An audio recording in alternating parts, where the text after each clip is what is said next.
Hey, practice owners, can you believe it? We're coming up to the end of the year, and that means we need to start thinking about next year's wildly important goal. In this video and solo podcast, I'm going to show you how to set a big goal and what we call a wildly important goal and how to crush it. This is the same goal-setting framework that I use to help my clients grow their private practices. So let's jump in. The saying goes, you can't grow what you don't measure. And the problem is most practice owners don't have a system for setting goals and actually measuring them and then meeting them. The way we grow private practices at Brand Your Practice is to establish a wildly important goal, or what we call a WIG. And this framework is from the 5 Disciplines of Execution book, if you want to take a deeper dive and look into it. But I've adapted it here for practice owners, and I want to share it with you. First, you need to establish a wildly important goal, or like I said, a WIG, and it's made up of 4 parts. First, you need to ask, what do I want to significantly improve this year? And you'll probably want to narrow it down to these 3 areas around your practice: marketing, operations, or revenue. Second, you want to define a starting line. Third, you want to define a finish line. And fourth, you want to define a deadline. So for example, a revenue-focused WIG could be to grow revenue from $150,000 to $300,000 by December 31st of the calendar year. So in this example, you have a starting line of $150,000, a finish line of $300,000, and a deadline of end of the calendar year. If you're making less than $300,000 a year, then your WIG will probably be revenue-focused if you want to grow. For more established practices who are making $300,000 or more, you may want to be focusing on operations.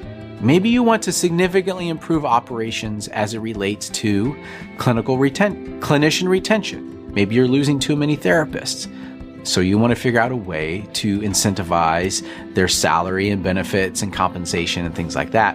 Or maybe focusing on creating a workplace culture that they want to stick around to enjoy.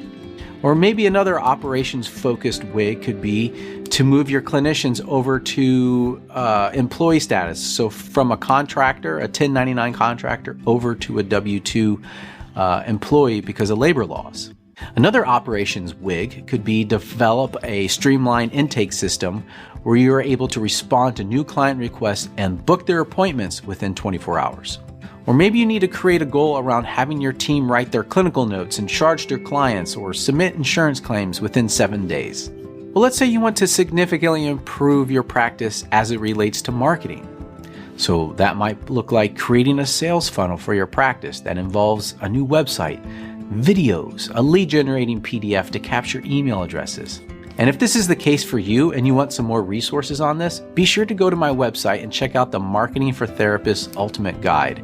It's a free step-by-step guide on how you can grow your practice through these marketing techniques. Okay, back to the marketing-focused WIG. Maybe you want to increase word-of-mouth referrals and you want to grow your network from 5 solid referral sources to 20 solid referral sources by the end of the calendar year. Okay, so let's just review. To define a WIG, you need to ask yourself, what do I want to significantly improve at my practice? Is it around marketing, operations, or revenue, anything else? Second, define a starting line. Third, you want to define a finish line. Now the finish line, that goal, is you want it to stretch you, but you also have to make it attainable. Don't set a goal that you're never going to meet. And fourth, define a deadline. After you define your WIG, now you need to support it by creating 3 economic objectives. These are smaller time-based objectives that will support your wildly important goal. So for example, let's take the WIG that we talked about at the beginning, and the WIG was to grow revenue from $150,000 to $300,000 by December 31st of the calendar year. Some strategic economic objectives could be start running Google Ads by the end of Q1. Another one could be to identify and develop 5 referral sources by Q2 who are referring to you 2 clients per month. Another objective could be get 15 Google reviews for your Google business profile by the end of the first quarter. Another one could be hire a clinician by the end of Q3, or eliminate low reimbursement insurance contracts by the end of Q2, or maybe transition to private pay by the end of Q4. So take a minute and write down 3 strategic economic objectives to focus on as it relates to your wildly important goal. You can have more than 3 economic objectives, but let's just start with 3 for now. Write them out, define the starting line, define the finish line, and define a deadline. The final step, and this is probably the most important step, is to write your WIG down along with those 3 economic objectives. Put it in a Google Doc, write it by hand, but put it on the wall someplace that you're going to see it every day because you need a daily reminder of your progress. So there's 2 things related to this. You want to be able to create a scorecard so you can keep track of your progress. Maybe that's a weekly scorecard or a monthly scorecard. Plus, this will also keep you accountable. So if you have a mastermind that you're a part of or a group of other practice owners or anybody, tell them about your goals so they can help you keep accountable. Because if you are able to put in a rhythm of accountability and measuring your progress, usually with a scorecard, the greater likelihood that you're going to be able to accomplish those goals.